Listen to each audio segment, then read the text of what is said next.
ሰላም ልጆች እንዴት ናችሁ? እኔ ዲያቆን በረከት ነኝ። ይህ የዩቲዩብ ቻናል ደግሞ የልጆች ትምህርት የሚተላለፍበት ደቂቅ ቲዩብ ነው።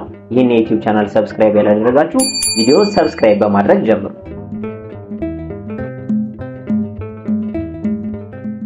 ባለፈው ክፍለ ጊዜ አዳምና ሔዋን በገነት ምን ያደርጉ እንደነበረ በሰፊው ተነጋግረናል። ዛሬ ደግሞ አዳምና ሔዋን ከገነት ከተባረሩ በኋላ በምድር ላይ ምን አይነት ኑሮ ይኖሩ ነበር የሚለውን ባጭሩ ለማየት እንሞክራለን። ከሱም በተጨማሪ ደግሞ አዳምና ሔዋን ወደ ምድር ከወረዱ በኋላ ያደረጓቸውን ስራዎች፣ ስለወለዷቸው ልጆች የምንነጋገር ይሆናል ማለት ነው። ቪዲዮውን እስከ መጨረሻው ድረስ ተከታተሉ ጎበዞች። እንግዲህ አዳምና ሔዋን ከገነት ከተባረሩ በኋላ አትብሉ የተባሉትን ዕፀ በለስ ከበሉ በኋላ ከገነት ተባረሩ። ከገነት ተባረው ወደ ምድር ወረዱ። ወደ ምድር ከወረዱ በኋላ እንግዲህ አዳም ጥሮ ግሮ ሰርቶ እንዲበላ እግዚአብሔር ፈርዶበት ነበርና ከዛም በኋላ አዳም መሬትን እያረሰ እየዘራ እያጨደ እየበላ መኖር ጀመረ። ከዛም አዳምና ሔዋን ልጆች ወለዱ። ከወለዷቸው ልጆች መካከል አቤልና ቃየል የሚባሉ አሉ። ስለነሱ ነው ዛሬ የምንነጋገር። አቤልና ቃየል የአዳምና የሔዋን ልጆች ናቸው። ነገር ግን አንድ ቀን ለእግዚአብሔር መስዋዕት እናቅርብ ብለው አቤልና ቃየል ተነጋገሩ። ከዛም አቤል ለእግዚአብሔር የሚሆነውን መስዋዕት ጥሩን በግ በቃ በጣም የሚያምረውን መልካም የሆነውን በግ መርጦ ለእግዚአብሔር መስዋዕት ለማድረግ ወሰነ። መስዋዕት ማለት ለእግዚአብሔር የሚቀርብ ስጦታ፣ ለእግዚአብሔር የሚቀርብ መባ ማለት ነው። ይህን ነው ሊያደርጉ የነበረው። ከዛ አቤል በጣም ምርጥ የተባለውን በግ ፈልጎ ጥሩ የተባለውን ለእግዚአብሔርማ በጣም ጥሩ የሆነ ነገር ነው ማቅረብ ያለብኝ ብሎ ጥሩ ነገሩን ይዞ ወደ እግዚአብሔር ሄደ። ቃየል ደግሞ እግዚአብሔር አይበላውም የማቀርበውን መስዋዕት፣ እግዚአብሔር በሰማይ ነው ያለው፣ ስለዚህ እግዚአብሔር አይበላውም እኮ ይሄንን መስዋዕት፣ ስለዚህ ምን ችግር አለው ዝም ብዬ የተደበላለቀ ስንዴ በወስድስ አለ። ቃየል ያቀርብ የነበረው መስዋዕት የስንዴ መስዋዕት ነበረ። ከዛም ቃየል ምን አደረገ? ደበላልቆ ዝም ብሎ ንጹህ ያልሆነውን ስንዴ ደበላልቆ ይዞ ሄደ መስዋዕት ወደ ማቅረቢያው። ከዛም በዛን ጊዜ መስዋዕት ሲያቀርቡ እግዚአብሔር መስዋዕቱን እንደተቀበለውና እንዳልተቀበለው ያውቁ የነበረው ከሰማይ እሳት ይወርድና መስዋዕቱን ካቃጠለው እግዚአብሔር መስዋዕቱን ተቀብሎታል ማለት ነው። ከሰማይ እሳት ሳይወርድ ከቀረ ግን መስዋዕቱን አልተቀበለውም ማለት ነው። ከዛም በኋላ አቤል ይዞ የሄደው መስዋዕት ከሰማይ እሳት ወረደና አቃጠለው፣ እግዚአብሔር ተቀበለለት ማለት ነው የአቤል መስዋዕት።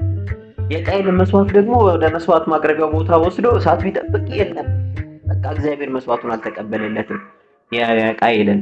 በዚህ ተናደደ ቃየል፣ እግዚአብሔር የአቤልን መስዋዕት ተቀበለ። ለምን ይመስላችኋል ልጆች እግዚአብሔር የአቤልን መስዋዕት የተቀበለው የቃየልን መስዋዕት ያልተቀበለው?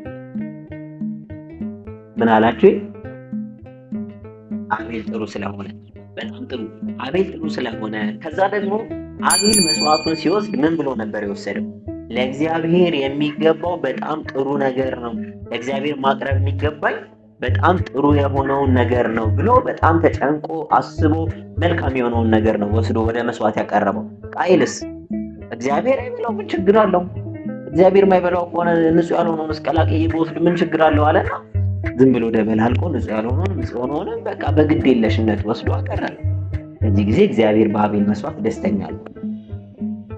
ስለዚህ አቤል መስዋዕቱን የተቀበለለት እግዚአብሔር የሚያቀርበውን ነገር በጣም ስለተጨነቀበት፣ በጣም ስላሰበበት፣ ጥሩ ነገር ለእግዚአብሔር ማቅረብ አለብኝ ብሎ ስላሰበ፣ ስለዚህ እኛም እግዚአብሔር ጸሎታችንን እንዲቀበለን ከፈለግን፣ ልመናችንን እንዲቀበለን ከፈለግን፣ መልካም ልጆች ሆነን እንዲያሳድገን ከፈለግን የምናደርገውን ነገር በሙሉ በንጹህ ልቦና ለእግዚአብሔር ልክ አቤል ሲያቀርብ እግዚአብሔር ንጹህ ነገር ነው የሚፈልገው ብሎ እንዳደረገው ሁሉ እኛ የምናቀርበውን ጸሎት በንጹህ ልቦና በትጋት እግዚአብሔር የሚፈልገው በደንብ እንጸልይ ነው። በደንብ መጸለይ፣ እናትና አባቶቻችንን በደንብ መታዘዝ ከልባችን በደንብ ካደረግን እግዚአብሔር ልክ እንደ አቤል መስዋዕት የኛንም መስዋዕት የኛንም ስጦታ ይቀበልልናል።